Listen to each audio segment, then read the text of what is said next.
Letter. Dr. Seward to Honorable Arthur Holmwood. 6 September. My dear Art, my news today is not so good.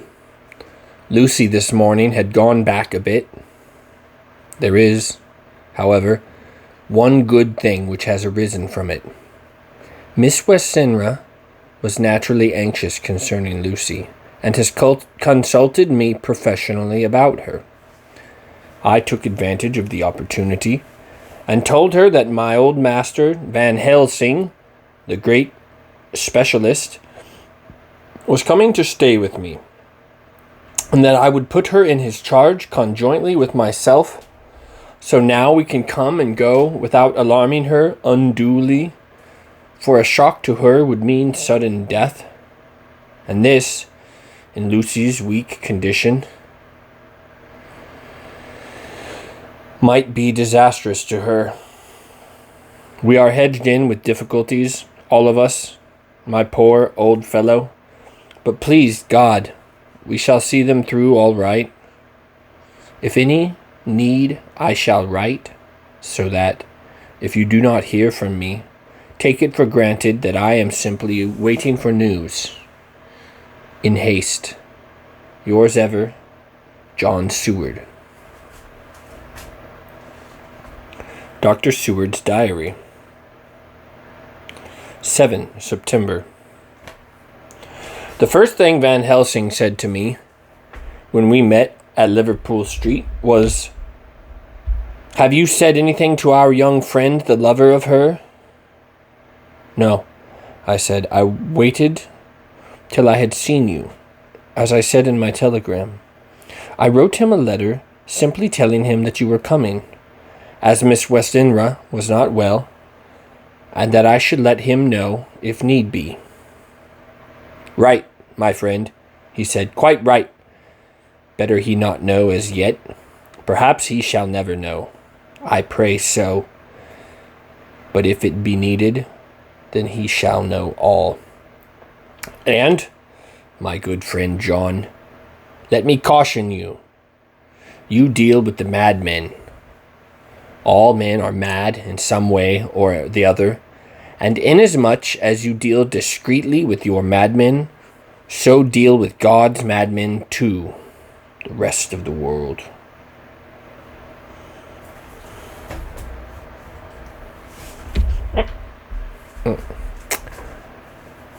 You tell not your madmen what you do, nor why you do it. You tell them not what you think. So you shall keep knowledge in its place where it may rest, where it may gather its kind around it and breed. You and I shall keep as yet what we know here and here." He touched me on the heart and on the forehead, and then touched himself the same way. "I have for myself thoughts at present. Later I shall unfold to you."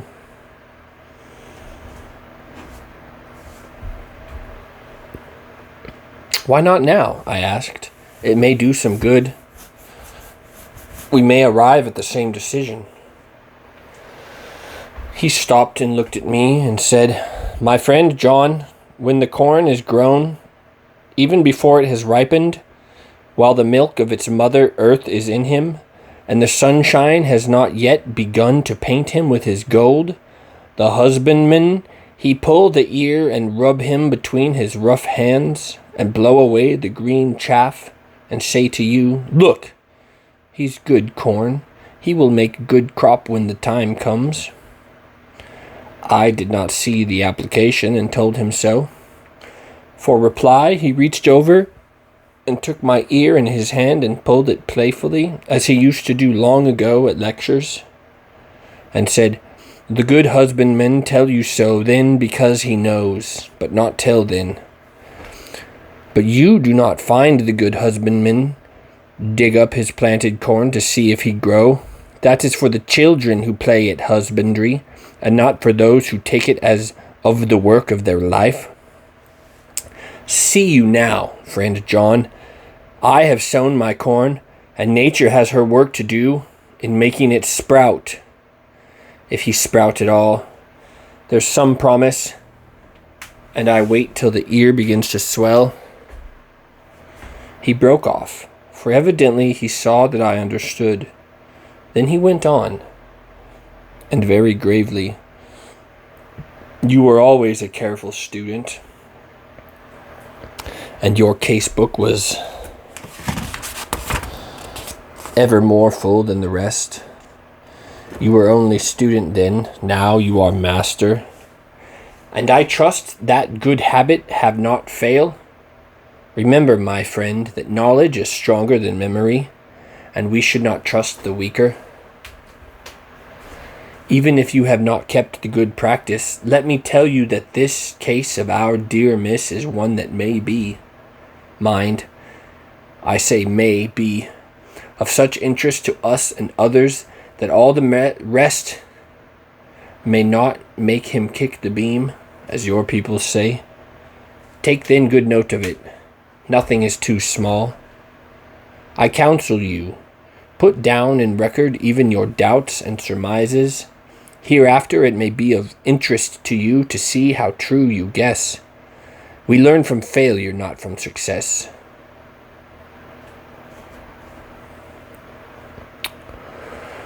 When I described Lucy's symptoms, the same as before, but definitely more marked, he looked very grave, but said nothing. He took with him a bag in which were many instruments and drugs, the ghastly paraphernalia of our beneficial trade, as he once called, in one of his lectures, the equipment of a professor of the healing craft. When we were shown in, Mrs. Westenra met us.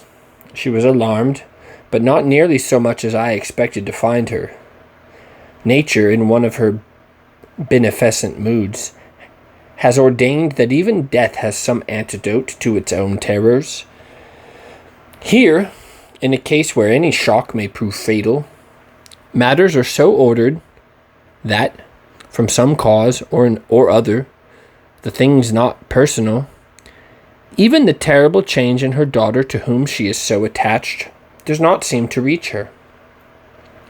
It is something like the way Dame Nature gathers round a foreign body an envelope of some insensitive tissue which can protect from evil that which it would otherwise harm by contact. If this be an ordered selfishness, then we should pause before we condemned any one of the vice of egoism, for there may be deeper roots for its causes than we have knowledge of. I used my knowledge of this place of spiritual pathology and laid down a rule that she should not be present with Lucy or think of her illness more than was absolutely required. She assented readily, so readily that I saw again the hand of nature fighting for life. Van Helsing and I were shown up to Lucy's room. If I was shocked when I saw her yesterday, I was horrified when I saw her today. She was ghastly, chalkily pale. The red seemed to have gone even from her lips and gums, and the bones of her face stood out prominently. Her breathing was painful to see or hear. Van Helsing's face grew set as marble, and his eyebrows converged till they almost touched over his nose.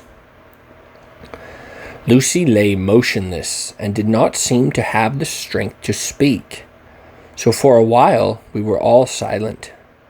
Then Van Helsing beckoned to me, and we went gently out of the room. The instant we had closed the door, he stepped quickly along the passage to the next door, which was open. Then he pulled me quickly in with him and closed the door. "My God," he said, "this is dreadful. There is no time to be lost. She will die for sheer want of blood to keep the heart's action as it should be. There must be a transfusion of blood at once. Is it you or me?" "I am younger and stronger, Professor. It must be me." "Then get ready at once. I will bring up my bag. I am prepared."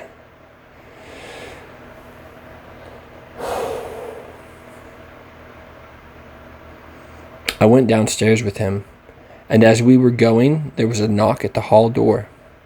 When we reached the hall, the maid had just opened the door, and Arthur was stepping quickly in. He rushed up to me, saying in an eager whisper, "Jack, I was so anxious. I read between the lines of your letter and have been in agony. The dad was better, so I ran down here to see for myself. Is not that gentleman Dr. Van Helsing? I am so thankful to you, sir, for coming." When first the professor's eye had lit upon him, he had been angry at any interruption at such a time. But now, as he took in his stalwart proportions and recognized the strong young manhood which seemed to emanate from him, his eyes gleamed. Without pause, he said to him gravely as he held out his hand, "Sir, you have come in time. You are the lover of our dear miss. She is bad, very, very bad. Nay, my child, do not go like that." For he suddenly grew pale and sat down in a chair, almost fainting. "You are to help her. You can do more than any that live, and your courage is your best help." "What can I do?" asked Arthur hoarsely. "Tell me, and I shall do it. My life is hers, and I would give the last drop of blood in my body for her." The professor has a strongly humorous side, and I could from old detect a trace of its origin in his answer. "My young sir, I do not ask so much as that. Not the last." "What shall I do?" There was fire in his eyes, and his open nostrils quivered with intent. Van Helsing slapped him on the shoulder. "Come," he said. "You are a man, and it is a man that we want. You are better than me, better than my friend John." Arthur looked bewildered, and the professor went on by explaining in a kindly way, "Young miss is very bad, very bad. She wants blood, and blood she must have or die. My friend John and I have consulted, and we are about to perform what we call transfusion of blood, to transfer from full veins of one to the empty veins which pine for him. John was to give his blood, as he is the more young and strong than me." Here, Arthur took my hand and wrung it hard in silence. "But now you are here, and you are more good than us, old or young, who toil much in the world of thought. Our nerves are not so calm, and our blood not so bright than yours." Arthur turned to him and said, "If you only knew how gladly I would die for her, you would understand." He stopped, with a sort of choke in his voice. "Good boy," said Van Helsing. "In the not so far off, you will be happy that you have done all for her you love. Come now, and be silent. You shall kiss her once before it is done. But then you must go, and you must leave at my sign. Say no word to Madame. You know how it is with her. There must be no shock. No knowledge of this would be one. Any knowledge of this would be one. Come."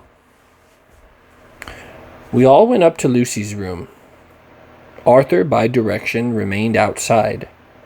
Lucy turned her head and looked at us, but said nothing. She was not asleep, but she was simply too weak to make the effort. Her eyes spoke to us. That was all. Van Helsing took some things from his bag and laid them out on a little table out of sight. Then he mixed a narcotic, and coming over to the bed, said cheerily, "Now, little miss, here is your medicine. Drink it off like a good child.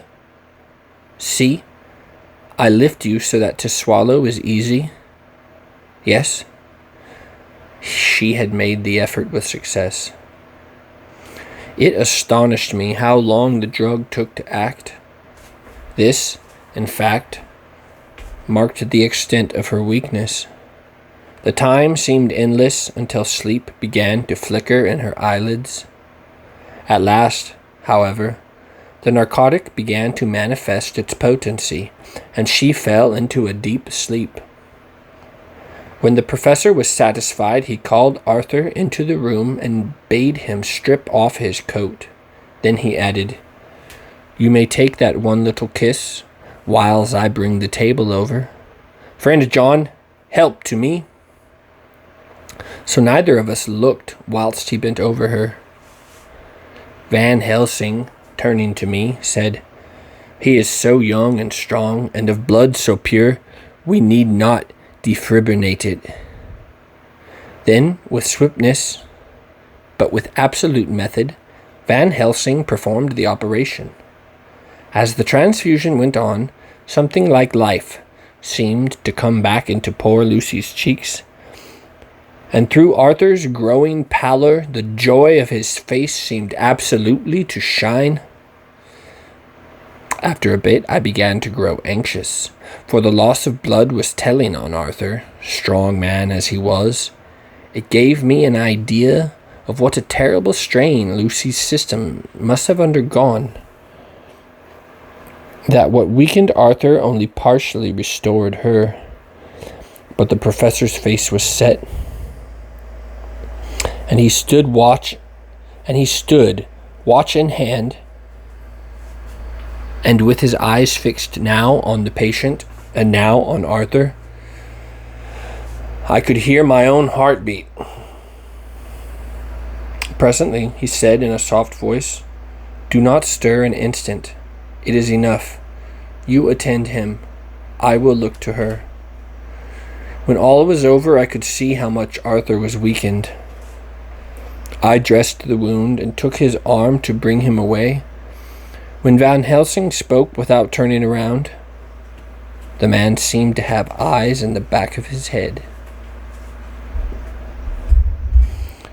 "The brave lover, I think, deserves another kiss, which he shall have presently." And as he had now finished his operation, he adjusted the pillow to the patient's head. As he did so, the narrow black velvet band which she seemed always to wear around her throat, buckled with an old diamond buckle which her lover had given her, was dragged up a little bit and showed a red mark on her throat. Arthur did not notice it, but I could hear the deep hiss of indrawn breath, which is one of Van Helsing's ways of betraying emotion. He said nothing at the moment, but turned to me, saying, "Now take down our brave young lover, give him of the port wine, and let him lie down a while. He must go home and rest. Sleep much and eat much, that he may be recruited of what has so given to his love. He must not stay here. Hold a moment. I may take it, sir, that you are anxious of the results. Then bring it with you that in all ways the operation is successful. You have saved her life this time, and you can go home and rest easy in mind that all that can be is. I shall tell her all when she is well. She shall love you none the less for what you have done. Goodbye." When Arthur had gone, I went back to the room. Lucy was sleeping gently, but her breathing was stronger. I could see the counterpane move as her breast heaved. By the bedside sat Van Helsing, looking at her intently. The velvet band again covered the red mark. I asked the professor in a whisper, "What do you make of that mark on her throat?" "What do you make of it?" "I have not seen it yet," I answered, and there proceeded to loose the band. Just over the external jugular vein were 2 punctures, not large, but not wholesome looking. There was no sign of disease, but the edges were white and worn looking, as if by some trituration. It at once occurred to me that this wound, or whatever it was, might be the means of that manifest loss of blood, but I abandoned the idea as soon as formed, for such a thing could not be. The whole bed would have been drenched to a scarlet with the blood which the girl must have lost to leave such a pallor as she had before the transfusion. "Well," said Van Helsing. "Well," said I can make nothing of it." The professor stood up. "I must go back to Amsterdam tonight," he said. "There are books and things which I want there." "You must remain here all the night, and you must not let your sight pass from her."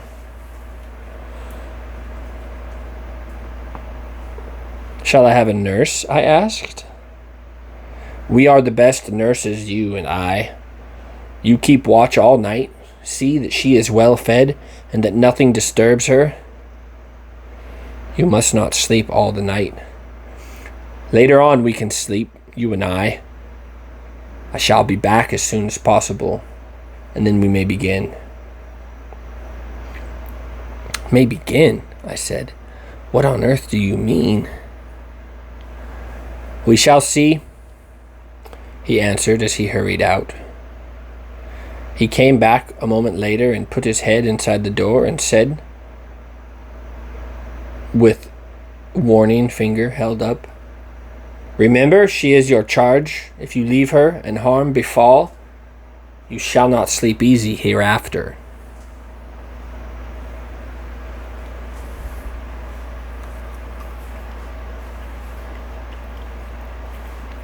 Dr. Seward's diary continued. 8 September. I sat up all night with Lucy. The opiate worked itself off toward dusk, and she waked naturally. She looked a different being from what she had been before the operation. Her spirits even were good, and she was full of a happy vivacity. But I could see the evidences of the absolute prostration which she had undergone. When I told Mrs. Westenra that Dr. Van Helsing had directed that I should sit up with her, she almost pooh-poohed the idea, pointing out her daughter's renewed strength and excellent spirits. I was firm, however, and made preparations for my long vigil. When her maid had prepared her for the night, I came in, having in the meantime had supper, and took a seat by the bedside. She did not in any way make objection, but looked at me gratefully whenever I caught her eye. After a long spell, she seemed sinking off to sleep, but with an effort seemed to pull herself together and shook it off. This was repeated several times, with greater effort and with shorter pauses as time moved on. It was apparent that she did not want to sleep, so I tackled the subject at once. "You do not want to go to sleep?" "No, I am afraid." "Afraid to go to sleep? Why so? It is the boon we all crave for." "Ah, not if you were like me. If sleep was to you a presage of horror." "A presage of horror? What on earth do you mean?" "I don't know. Oh, I don't know. And that is what is so terrible. All this weakness comes to me in sleep, until I dread the very thought." "But, my dear girl, you may sleep tonight. I am here, watching you, and I can promise that nothing will happen to you." Ah, I can trust you. I seized the opportunity and said, I promise you that if I see any evidence of bad dreams, I will wake you at once. You will? Oh, will you really? How good you are to me. Then I will sleep. And almost at the word, she gave a deep sigh of relief and sank back, asleep. All night long I watched her. She never stirred, but slept on and on in a deep, tranquil, life-giving, health-giving sleep. Her lips were slightly parted, and her breast rose and fell with the regularity of a pendulum. There was a smile on her face, and it was evident that no bad dreams had come to disturb her peace of mind. In the early morning her maid came, and I left her in her care and took myself back home, for I was anxious about many things. I sent a short wire to Van Helsing and to Arthur, telling them of the excellent result of the operation. My own work, with its manifold arrears, took me all day to clear off. It was dark when I was able to inquire about my zoophagus patient. The report was good. He had been quiet for the past day and night. A telegram came from Van Helsing at Amsterdam whilst I was at dinner, suggesting that I should be at Hillingham tonight, as it might be well to be at hand, and stating that he was leaving by the night mail and would join me early in the morning. 9 September. I was pretty tired and worn out when I got to Hillingham. For 2 nights I had hardly had a wink of sleep, and my brain was beginning to feel that numbness which marks cerebral exhaustion. Lucy was up and in cheerful spirits. When she shook hands with me, she looked sharply in my face and said, "No sitting up tonight for you. You are worn out. I am quite well again. Indeed, I am. And if there is to be any sitting up, it is I who will sit up with you." I would not argue the point, but went and had my supper. Lucy came with me, and, enlivened by her charming presence, I made an excellent meal, and had a couple of glasses of the more than excellent port. Then Lucy took me upstairs and showed me a room next to her own, where a cozy fire was burning. "Now," she said, "you must stay here. I shall leave this door open, and my door too.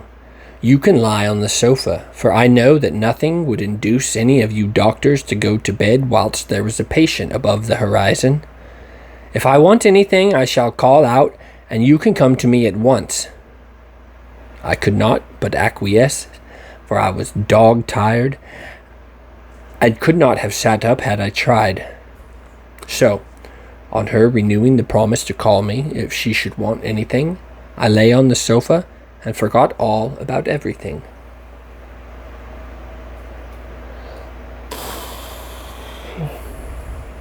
Lucy Westenra's Diary, 9 September.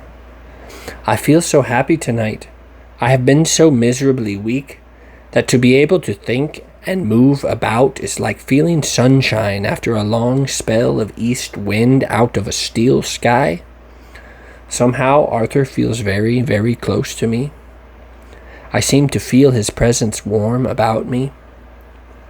I suppose it is that sickness and weakness are selfish things and turn our inner eyes and sympathy on ourselves, whilst health and strength give love rein, and in thought and feeling he can wander where he wills.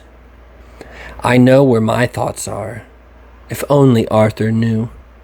My dear, your ears must tingle as you sleep, as mine do waking. Oh, the blissful rest of last night. How I slept with that dear, good Dr. Seward watching me.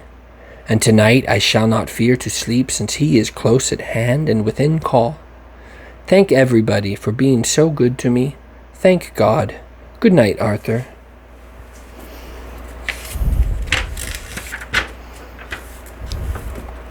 Dr. Seward's diary. 10 September. I was conscious of the professor's hand on my head and started awake all in a second. That is one of the things we learn in an asylum at any rate.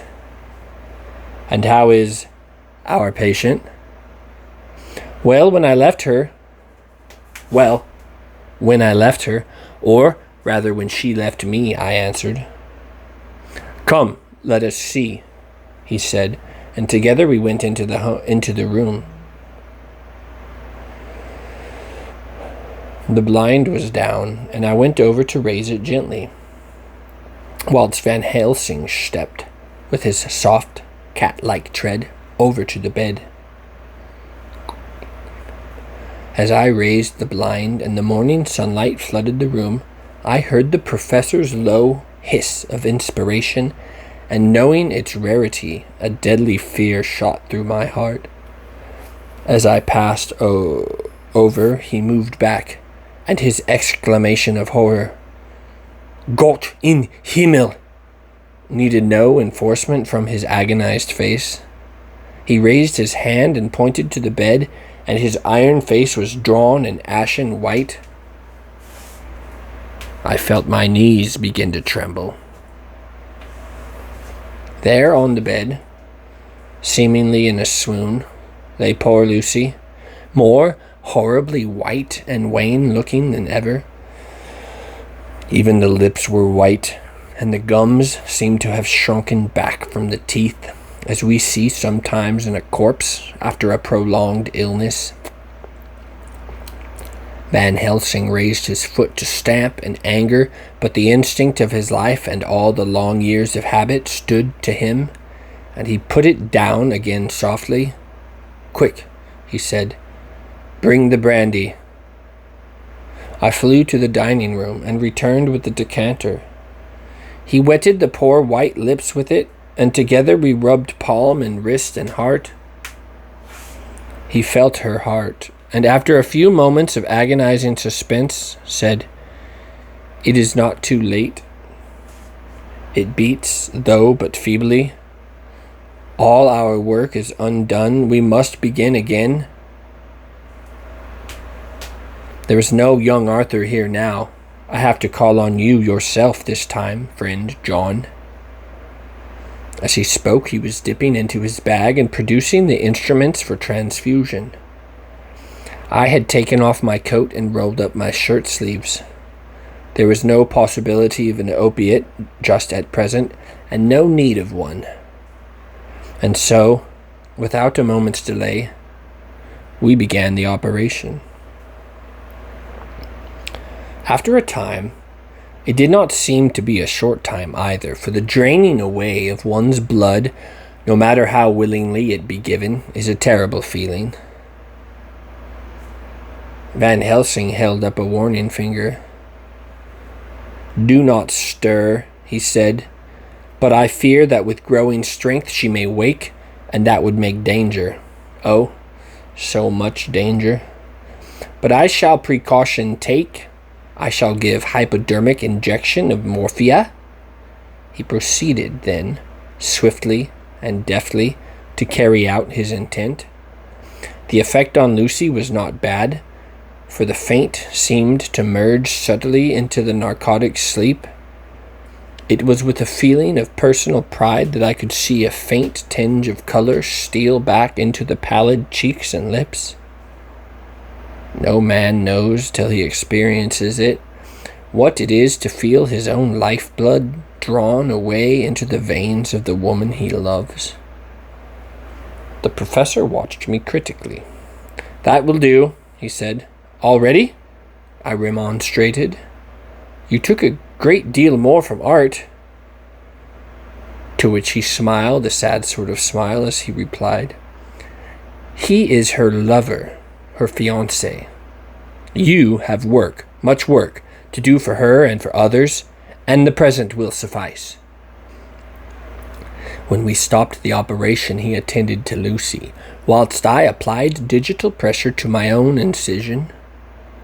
I lay down, whilst I waited his leisure to attend me, for I felt faint and a little sick. By and by he bound up my wound and sent me downstairs to get a glass of wine for myself. As I was leaving the room, he came after me and half whispered, "Mind, nothing must be said of this. If our young lover should turn up unexpected, as before, no word to him. It would at once frighten him and enjealous him too. There must be none. So!"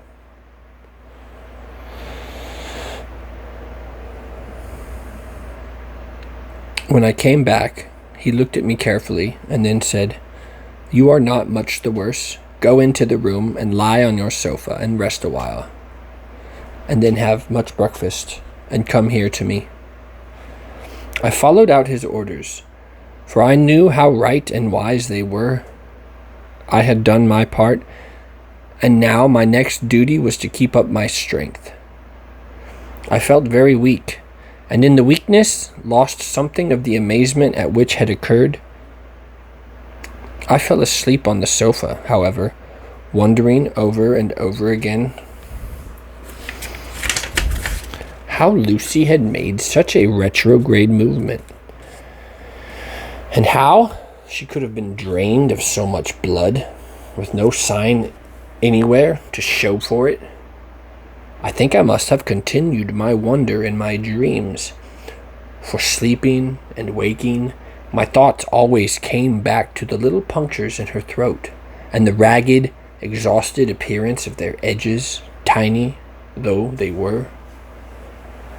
Lucy slept well into the day, and when she woke she was fairly well and strong, though not nearly so much as the day before.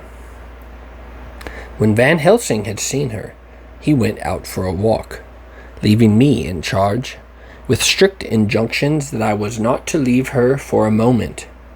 I could hear his voice in the hall, asking the way to the nearest telegraph office.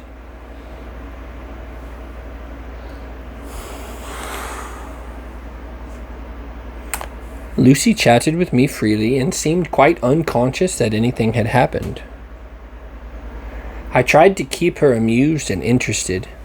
When her mother came up to see her, she did not seem to notice any change whatever, but said to me gracefully, "We owe you so much, Dr. Seward, for all you have done, but you really must now take care not to overwork yourself. You are looking pale yourself.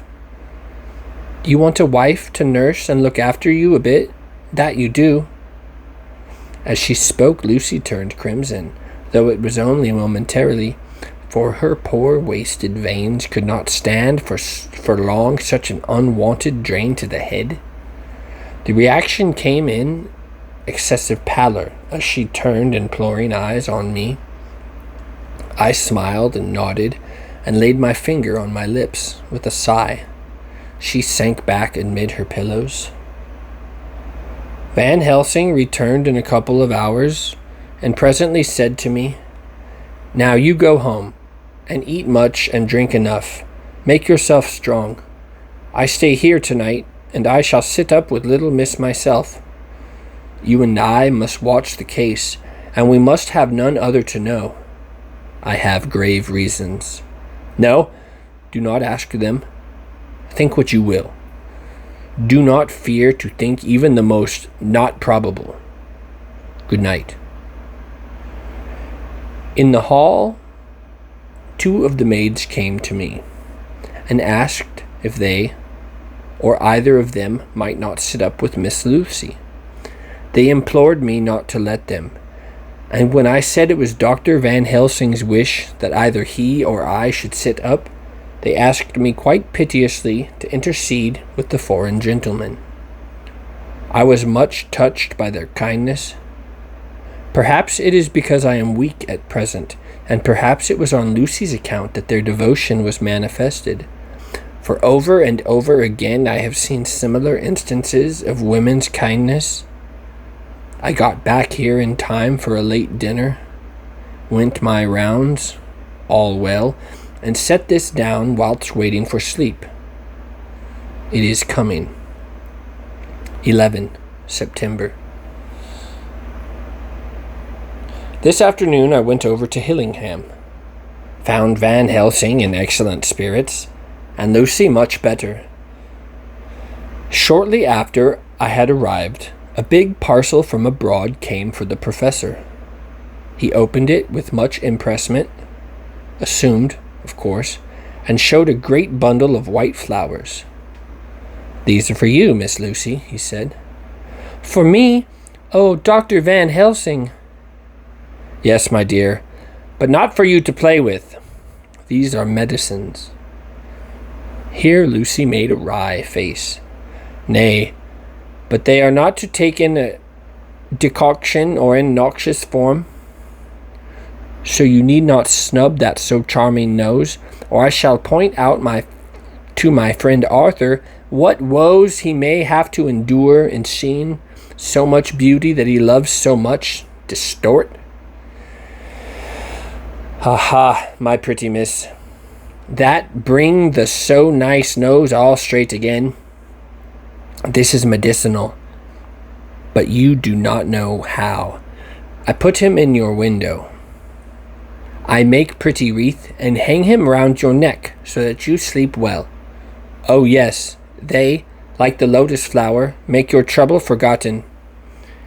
It smells so like the waters of Lethe, and of that fountain of youth that the conquistadors sought for in the Floridas, and find him all too late." Whilst he was speaking, Lucy had been examining the flowers and smelling them. Now she threw them down, saying, with half laughter and half disgust, "Oh, Professor, I believe you are only putting up a joke on me. Why, these flowers are only common garlic." To my surprise, Van Helsing rose up and said with all his sternness, his iron jaw set and his bushy eyebrows meeting, "No trifling with me. I never jest. There is grim purpose in all I do, and I warn you that you do not thwart me." Oop. "Take care, for the sake of others, if not for your own." Then, seeing poor Lucy scared, as she might well be, he went on more gently. "Oh, little miss, my dear, do not fear me. I only do for your good. But there is much virtue to you in those so common flower. See, I place them myself in your room. I make myself the wreath that you are to wear. But hush, no telling to others that make so inquisitive questions. We must obey, and silence is a part of obedience, and obedience is to bring you strong and well into loving arms that wait for you. Now sit still a while. Come with me, friend John, and you shall help me deck the room with my garlic, which is all the way from Haarlem, where my friend Vanderpool raises herb in his glass houses all the year. I had to telegraph yesterday, or they would not have been here." We went into the room, taking the flowers with us. The professor's actions were certainly odd, and not to be found in any pharmacopoeia that I have ever heard of. First, he fastened up the windows and latched them securely. Next, taking a handful of the flowers, he rubbed them all over the sashes, as though to ensure that every whiff of air that might get in would be laden with the garlic smell. Then, with the wisp, he rubbed all over the jamb of the door above, below, and at each side, and round the fireplace in the same way. It all seemed grotesque to me, and presently I said, "Well, Professor, I know you always have a reason for what you do, but this certainly puzzles me. It is well we have no skeptic here, or he would say that you were working some spell to keep out an evil spirit." "Perhaps I am," he answered quietly, as he began to make the wreath which Lucy was to wear around her neck. We then waited while Lucy made her toilet for the night, And when she was in bed, he came and fixed himself the wreath of garlic round her neck. The last words he said to her were, "Take care you do not disturb it, and even if the room feel close, do not tonight open the window or the door." "I promise," said Lucy. "And thank you both 1,000 times for all your kindness to me." "Oh, what have I done to be blessed with such friends?" As we left the house in my fly, which was waiting, Van Helsing said, "Tonight I can sleep in peace, and sleep I want. 2 nights of travel, much reading in the day between, and much anxiety on the day to follow, and a night to sit up, without to wink. Tomorrow in the morning, early you call for me, and we come together to see our pretty miss, so much more strong for my spell, which I have work. Ho, ho." He seemed so confident that I, remembering my own confidence 2 nights before, and with the baneful result, felt awe and vague terror. It must have been my weakness that made me hesitate to tell it to my friend, but I felt it all the more, like unshed tears.